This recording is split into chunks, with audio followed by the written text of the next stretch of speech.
ಇನ್ನು ನಟ ದರ್ಶನ್ ಮತ್ತು ಗ್ಯಾಂಗ್ನಿಂದ ಕೊಲೆ ಮುಚ್ಚಿ ಹಾಕೋದಕ್ಕೆ ಮಾಸ್ಟರ್ ಪ್ಲಾನ್ ನಡೆದಿತ್ತಾ? ಮರ್ಡರ್ ಕೇಸ್ ಮುಚ್ಚಿ ಹಾಕಲು ನಡೆದಿತ್ತಾ ಮಾಸ್ಟರ್ ಪ್ಲಾನ್? ಸರೆಂಡರ್ ಆಗಲು ಬರೋಬ್ಬರಿ 30 ಲಕ್ಷ ರೂಪಾಯಿ ಡೀಲ್ ನಡೆದಿತ್ತು ಅಂತ ಕೂಡ ಹೇಳಲಾಗ್ತಾ ಇದೆ. ಇದೀಗ ಕೊಲೆ ಬಳಿಕ ಪ್ರದೋಷ್ಗೆ ದರ್ಶನ್ 30 ಲಕ್ಷ ರೂಪಾಯಿ ನೀಡಿದ್ರು ಅನ್ನೋ ಒಂದು ಮಾಹಿತಿ ಸಿಕ್ಕಿದೆ. 30 ಲಕ್ಷ ನೋಡಿದ ಬಳಿಕವೇ ಪೊಲೀಸರಿಗೆ ಶರಣಾಗೋದಕ್ಕೆ ಒಪ್ಪಿದ್ದಾರಂತೆ ಆರೋಪಿ.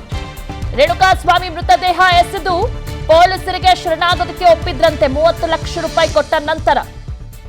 ಇದೀಗ ಪ್ರದೋಷ್ಗೆ ನೀಡಿದ್ದ ಹಣಕ್ಕಾಗಿ ಪೊಲೀಸರು ಶೋಧ ನಡೆಸುತ್ತಿದ್ದಾರೆ.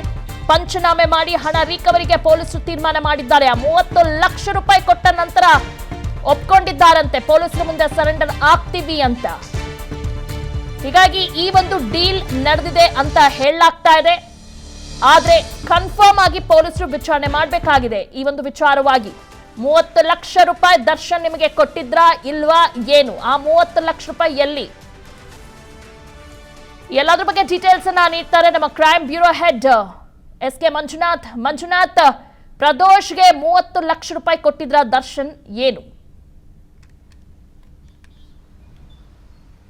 ದಿವ್ಯಾ, ಏನು ರೇಣುಕಾಸ್ವಾಮಿ ಕೊಲೆ ಪ್ರಕರಣಕ್ಕೆ ಸಂಬಂಧಪಟ್ಟಂತೆ ಒಂದು ರೀತಿಯಾಗಿ ಕೊಲೆ ಮುಂಚಿತವಾಗಿ ಆರೋಪಿಗಳು ಜೊತೆಗೆ ದರ್ಶನ್ ಬಾಡಿಗಾರ್ಡ್ಸು ಅವರ ಅತ್ಯಾಪ್ತರು ರೇಣುಕಾಸ್ವಾಮಿನ ಕಿಡ್ನಾಪ್ ಮಾಡ್ಕೊಂಡ್ಬಂದು ಕೊಲೆ ಮಾಡಿದ್ರೆ ಆತನನ್ನು ಸಾಯ್ತಾನೆ ಅನ್ನೋದನ್ನು ಇವರು ನಿರೀಕ್ಷೆ ಮಾಡಿರಲಿಲ್ಲ. ಆದರೆ ಇವರು ನಡೆಸಿದಂಥ ಬೀಭತ್ಸ ಹಲ್ಲೆಯಿಂದಾಗಿ ರೇಣುಕಾಸ್ವಾಮಿ ಕೊನೆ ಉಸಿರನ್ನು ಎಳೆದಿದ್ದ. ಆ ವಿಚಾರ ತಿಳಿದ ಕೂಡಲೇ ದರ್ಶನ್ ನೇರವಾಗಿ ಶೆಡ್ಡಿಂದ ಮನೆಗೆ ಬರ್ತಾನೆ. ಮನೆಯಲ್ಲಿ ಆ ಒಂದು ಬಾಡಿಯನ್ನು ಡಿಸ್ಪೋಸ್ ಮಾಡೋಕ್ಕೆ ಏನೆಲ್ಲ ಮಾಡಬೇಕು ತನ್ನ ಅತ್ಯಾಪ್ತರಾದಂಥ ವಿನಯ್ ಮತ್ತು ಪ್ರದೋಷ್ ಮುಖಾಂತರ ಇತರೆ ಆರೋಪಿಗಳ ಜೊತೆ ಸೇರಿ ಬಾಡಿಯನ್ನು ಡಿಸ್ಪೋಸ್ ಮಾಡೋಕ್ಕೆ ಹಣವನ್ನು ಕೊಡ್ತಕ್ಕಂಥದ್ದು. ಇದು ಒಂದು ರೀತಿಯಾಗಿ ಪ್ರತ್ಯಾರೋಪ ಅಂದರೆ ಪರೋಕ್ಷವಾಗಿ ಆ ಸುಪಾರಿಯನ್ನು ಕೊಡ್ತಕ್ಕಂಥ ಕೆಲಸವನ್ನು ಇಲ್ಲಿ ದರ್ಶನ್ ಮಾಡಿದ್ದಾರೆ. ಅದು 1 ಲಕ್ಷ ಅಲ್ಲ, 2 ಲಕ್ಷ ಅಲ್ಲ, ಬರೋಬ್ಬರಿ 30 ಲಕ್ಷ ಹಣವನ್ನು ಈ ಪ್ರಕರಣದಲ್ಲಿ ಬಂಧಿತರಾಗಿರ್ತಕ್ಕಂಥ ಆರೋಪಿ ಪ್ರದೋಷ್ ಕೈಲಿ ಕೊಟ್ಟಿರ್ತಕ್ಕಂಥದ್ದು.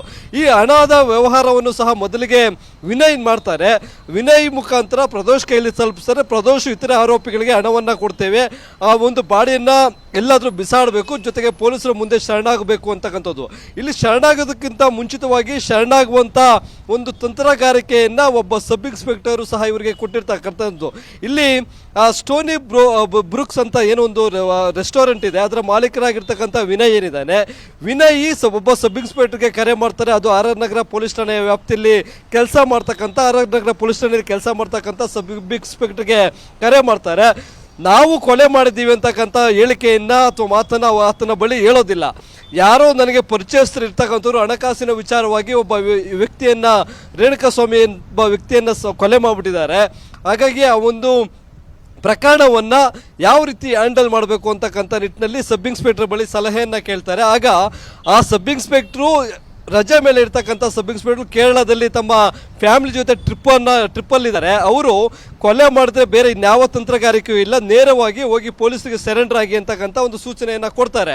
ಆದರೆ ಸೂಚನೆ ಪಡೆದಂಥ ಆರೋಪಿಗಳು ಆರ್ ಆರ್ ನಗರ ಪೊಲೀಸ್ ಠಾಣೆ ವ್ಯಾಪ್ತಿಯಲ್ಲಿರ್ತಕ್ಕಂಥ ಒಂದು ಶೆಡ್ಡಲ್ಲಿ ರೇಣುಕಾಸ್ವಾಮಿಯನ್ನು ಕೊಲೆ ಮಾಡ್ತಾರೆ. ಆದರೆ ಬಾಡಿಯನ್ನು ಮಾತ್ರ ಅಲ್ಲಿ ಇಡೋದಿಲ್ಲ ಈ ವ್ಯಾಪ್ತಿಯಲ್ಲಿ. ಯಾಕಂದರೆ ಪೊಲೀಸರು ನಮ್ಗೆ ಗೊತ್ತಿರೋರು ಇದ್ದಾರೆ, ಸಬ್ ಇನ್ಸ್ಪೆಕ್ಟರ್ ಗೊತ್ತಿರೋರು ಇದ್ದಾರೆ, ಸಮಸ್ಯೆ ಆಗೋದು ಬೇಡ. ಹಾಗಾಗಿ ಆ ಬಾಡಿಯನ್ನು ಬೇರೆ ಯಾವುದಾದ್ರೂ ವ್ಯಾಪ್ತಿಯಲ್ಲಿ ಬಿಸಾಡೋಣ ಅನ್ನೋ ಒಂದು ತೀರ್ಮಾನಕ್ಕೆ ಬರ್ತಾರೆ.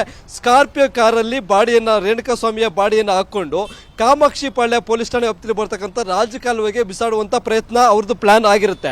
ಆದರೆ ಇವರು ರಾಜಕಾಲುವೆಗೆ ಬಿಸಾಡುವಂಥ ಸಂದರ್ಭದಲ್ಲಿ ಈಗ ಸಿಕ್ಕಂಥ ಮಾಹಿತಿ, ಅವರ ಸ್ಕಾರ್ಪಿಯೋ ಅಲ್ಲಿ ನಿಲ್ಲಿಸಿದಂಥ ಸಂದರ್ಭದಲ್ಲಿ ಎದುರುಗಡೆ ಒಂದು ವಾಹನ ಬರುತ್ತೆ. ಆ ವಾಹನ ಬಂದಂಥ ಸಂದರ್ಭದಲ್ಲಿ ಆತುರವಾಗಿ ಅವರು ಅಲ್ಲಿಂದ ಎಸ್ಕೇಪ್ ಆಗೋದಕ್ಕೆ ರೇಣುಕಾಸ್ವಾಮಿಯ ಶವವನ್ನು ರಾಜಕಾಲುವೆಗೆ ಬಿಸಾಡೋ ಬದಲಿಗೆ ರಸ್ತೆಯ ಬದಿಯಲ್ಲಿ ಮಲಗಿಸಿ ಅಲ್ಲಿಂದ ಎಸ್ಕೇಪ್ ಆಗಿರ್ತಾರೆ. ಇಲ್ಲಿ ಒಟ್ಟು 30 ಲಕ್ಷ ಹಣದ ವ್ಯವಹಾರ ಇದೆ. ಅದು ಸುಪಾರಿ ಅನ್ನೋದು ಬೆಳಕಿಗೆ ಬಂದಿದೆ. ಯಾರ ಮುಖಾಂತರ ಎಲ್ಲಿಗೆ ಸಾಗಾಟ ಮಾಡಿದ್ದಾರೆ ಅನ್ನೋದು ಸಹ ಈಗ ಪೊಲೀಸರಿಗೆ ಗೊತ್ತಾಗಿದೆ. ಹಣ ಇರ್ತಕ್ಕಂಥ ಜಾಗವೂ ಸಹ ಗೊತ್ತಾಗಿದೆ.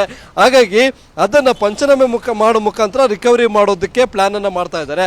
ಆದರೆ ಇಲ್ಲಿ ಹಣ ಕ್ಯಾಶ್ ರೂಪದಲ್ಲಿ ಪ್ರದೋಷು ಆರೋಪಿಗಳಿಗೆ ಕೊಟ್ಟಿದ್ದಾರಾ ಅಥವಾ ಬ್ಯಾಂಕ್ ಟ್ರಾನ್ಸಾಕ್ಷನ್ ಮಾಡಿದ್ದಾರಾ, ಯಾರ ಅಕೌಂಟ್ಗೆ ಟ್ರಾನ್ಸಾಕ್ಷನ್ ಮಾಡಿದ್ದಾರೆ, ಯಾವ ಉದ್ದೇಶಕ್ಕಾಗಿ ಮಾಡಿದ್ರು, ಇವೆಲ್ಲ ಒಂದರ ಮಾಹಿತಿಯನ್ನು ಕಲೆ ಹಾಕೋದಕ್ಕೆ ಈಗ ಈ ಒಂದು ರೇಣುಕಾಸ್ವಾಮಿ ಕೊಲೆ ಪ್ರಕರಣದ ತನಿಖಾಧಿಕಾರಿಗಳು ಆರೋಪಿಯನ್ನು ತೀವ್ರ ವಿಚಾರಣೆಗೊಳಪಡಿಸಿದ್ದಾರೆ. ದಿವ್ಯಾ, ಓಕೆ ಮಂಜುನಾಥ್, ಈಗ ಮತ್ತೊಮ್ಮೆ ನಿಮ್ಮನ್ನ ಸಂಪರ್ಕಿಸ್ತೀವಿ.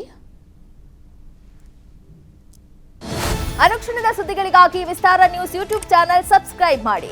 ಹೊಸ ಸುದ್ದಿಗಳ ನೋಟಿಫಿಕೇಶನ್ಗಾಗಿ ಬೆಲ್ ಐಕಾನ್ ಕ್ಲಿಕ್ ಮಾಡಿ. ಲೇಟೆಸ್ಟ್ ಅಪ್ಡೇಟ್ಸ್ಗಾಗಿ www.vistaranews.com ವೆಬ್ಸೈಟ್ಗೆ ವಿಸಿಟ್ ಮಾಡಿ. ಅಂಗೈಯಲ್ಲೇ ಜಗತ್ತಿನ ಸುದ್ದಿ ತಿಳಿಯಲು ವಿಸ್ತಾರ ನ್ಯೂಸ್ ಕನ್ನಡ ಆಪ್ ಡೌನ್ಲೋಡ್ ಮಾಡಿ.